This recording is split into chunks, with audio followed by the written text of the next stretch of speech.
Greetings and welcome back to another episode of the Daily Run, and today we're playing as Eden. Here you can see that our stats are actually pretty decent for an Eden, and they're pretty much default to what other characters have, so we're not that bad in a spot. We also start out with 2 additional items and a trinket, so I would say that this is an above average start. So our active item is Monstrous Tooth, and Monstrous Tooth is an item that I like. I think that's pretty universally known, but the fact is that I wouldn't call it a good item at all. I think it's definitely on the worst side of active items, but it does have some uses that not a lot of people are aware of. And maybe the main use of it, besides just killing enemies, is that when it lands down, it also has some explosive effects associated with it, which means that it can destroy tinted rocks or uncover secret rooms or second secret rooms, and that's all fine and dandy. So the way you would use this normally is just kinda use it against a tough enemy, but if you know how the enemy AI works, so for example something like Gapers I think they're called, they follow you, so if you kinda put yourself in a position where the shortest path will be through the path where the tinted rock is, you can just wait for the enemy to come by, use your spacebar item, Monstro is gonna come down, he's gonna kill the enemy, but he's also gonna uncover that secret rock. Not secret, tinted rock. And when that happens, you're gonna get the benefits of both worlds. So in that sense, it's actually something like Mr. Boom, except with maybe a little bit more control. So it's probably not a good item at 3 charges, but when you get used to it, you can get some nifty uses out of it. Maybe an additional use for it that not a lot of people are aware of, but that does cause you some damage penalties, that if there are no enemies in the room, you can just use the spacebar item, Monstro is gonna come down, it's gonna explode at your position, so you can use it something like a kamikaze shot to destroy everything around you. So, but I wouldn't generally recommend that because it's not really worth the points, but if you know that maybe in one particular case you really need an explosion for whatever reason, and there's no other way to get it except with Monstro, so maybe you know there's a guaranteed second secret room there, and maybe you know that somehow in that secret room there's like brimstone or whatever, then it's probably worth to actually take that damage to get a really powerful item.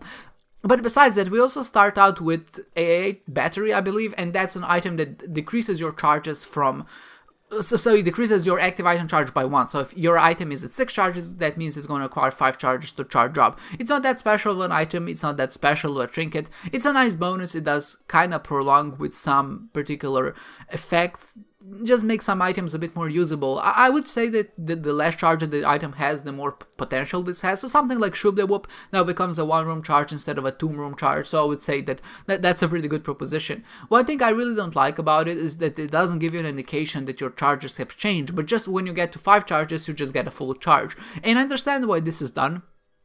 Changing your active item charge to 5 or to reflect that you have 5 charges would be kind of difficult in some sense, and the way it's coded, it's just how it is, but I don't like that there's no visual indication that something has changed about what's going on the screen. Consider that you also have something like 9V, which works in a very similar vein, but what happens is when you use the item, you notice that you're at 1 charge already, so that's a pretty good idea, or at least that's a good way to showcase that something's changing. So maybe the similar way could be introduced for this particular trinket, but I'm not a game designer, so I don't know, maybe it's intentional, so I don't really know what the trinket does until maybe you get used to it. But here we are. With Monstrous Tooth, it actually does become much more usable, because it's a 3-room charge, not because a 2-room charge, you can just pretty much use it every other room, or at least every big room, to get rid of some enemies, so it does kind of help you boost some processes along, and it was definitely a useful addition to have early on, and I would say that while maybe it didn't define the run or save it, it did come in handy in quite a few situations. But the item that I don't like out of the starting items is Swarm Protector, and I didn't really know that this item existed until I got it in one of my last dailies on the Hush fight.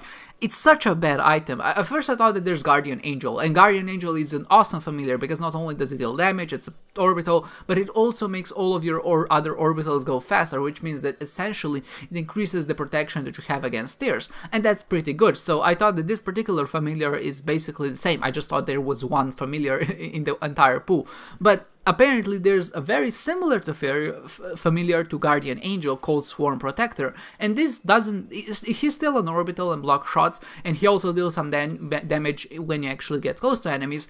But this particular one, what he also does is attracts tears to you, and when he does that, when he attracts tears, then there's a chance that he drops an Eternal Heart. So that might seem like a good proposition. You might think, oh, like there's a magnet going on, and maybe he protects you from more directions. In some situations that does work out that way, but in some situations he just attracts tears from the other side where he's not blocking you, which means that the tears actually hit you, which they usually wouldn't, and that's especially problematic in bullet hell situations. So if you're fighting something like Mob mom's heart, or maybe harsh, or maybe even some situations in boss rush. It's just such a weird concept that I don't like the item, and the fact I didn't even know existed is probably pretty telling what my opinions are on this. But nevertheless, he's here, and I think he did save me from like 1 or 2 shots, but he also caused me from 1 or 2 shots. So I would say it's about even, but obviously if I had the choice, I would rather not have this item, because I think it does make things a bit weird. But maybe the one silver lining in this situation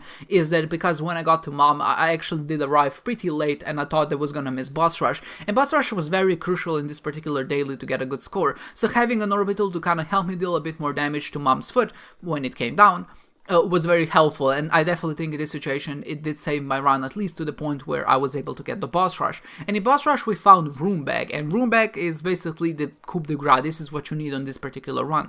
So I was very lucky, and I would imagine all of the other people were, because I see it seems that everybody who picked up rune bag in this particular daily, or at least in boss rush, did get the same runes out of it, or at least most people did. And I got 2 AOS runes, I think, and a Yarrow rune, and what I decided to do is drop everything on the ground, use my Yarrow root to duplicate, and because I had the deck of cards, I think this is, no, the starter deck, it's called the starter deck, I remember the name, okay, it's the starter deck. I had the starter deck, which means I could hold 2 runes at once. So I duplicated, used 1 AOS rune, and then I picked up all the other 2 AOS runes to actually go with me, or something like that, something in that sense. So I used 1, I got to womb 1, and obviously because I had more AOS runes, and because I also had rune bag later on, I got more AOS runes and Yarrow runes, and then I used that to actually get to Shoal. And again, this is where that decision to go to the sacrifice room comes in, because obviously first of all we got very lucky to even got a rune bag, and if you didn't get to boss rush, you essentially missed on a chance to get deeper, which means that you're gonna be left behind with like 20,000 points from the people who did go to boss rush. So it's very crucial to actually made it in this case. And even if I did get it, there's no guarantee. I'm not sure if the drops from the rune bag are seeded. In this case they seem to be, but in some cases they don't seem to be. I don't know what's up with that, but in this case we did all get the same runes, which means that the path to Shoal was pretty much guaranteed. So now we have 3 more floors ahead of us, at which point do we go to the sacrifice room to actually go to the dark room. And you might say, why would you even go to the dark room? You can just go to Shoal and finish the run there. And you're right, but the thing is, when you go to the dark room, first of all, your stage bonus is increased, and also you get a lamp bonus for just killing the lamp, and that's like 5,000 points. So that's pretty good, and generally what you want to aim for, at least on every daily. So in this case, when do we go to the sacrifice room, so we kind of maximize our chances? And again, I never did the math for this, and although I think I should, but one remaining factor is just you have to decide, or at least you have to know, how frequent do the sacrifice rooms even show up. And you increase your chances of sacrifice room showing up the less keys you have. I think if you have less than 3 keys, there's more chance for that to show up. But if you don't, I also think that the chances are somewhat slim. They're not something like 5%, but I think there's something like 10, maybe to 20%. At least that's my initial observation, nothing statistical, or I can't confirm it with data, but this is just maybe my how I view the situation. But the fact is, if you go to Shoal, and if you don't go to the dark room at all via the sacrifice room, you still stand a good chance to actually get a pretty decent score. So what my opinion is, you should probably go to the sacrifice room if you only have 2 rooms remaining. And this is the strategy I did mention before, and this is also the reason why I'm pointing it out now. So because of my strategy, so to say, I decided not to go to the sacrifice room in the womb 1, but I thought that maybe if there was gonna be one on the womb 2 or in the Shoal, I'm gonna take that one, go to the dark room, that's gonna probably give me the most optimal amount of points. Well, I finished around something like 34,000 at the end, which is pretty good in all regards, at least for this daily. I did take a lot of damage, but it's pretty okay. And someone who actually went through the sacrifice room on womb 1, I think finished with something like 30,000 points in total. And the reason for that is, first of all, they lost a lot of points by just going to the sacrifice room and just taking a lot of damage. I think something like 7,000 damage penalty, so only like 2,000 more than me. But if I decided to go, you could imagine that I would lose like an additional 5,000 points in total. So that was probably not a good idea in that situation. But not only did they miss that, first of all, they missed a lot of, because these rounds are actually relatively weak. If you go to the dark room, you can expect to get hit against enemies quite a lot, which means you're gonna inflate or at least decrease your score even further. But also you miss out on 2 potential floors of exploration bonus, and in this case when you beat Shoal, you also get some additional bonus for just beating the round, so something like 4,000.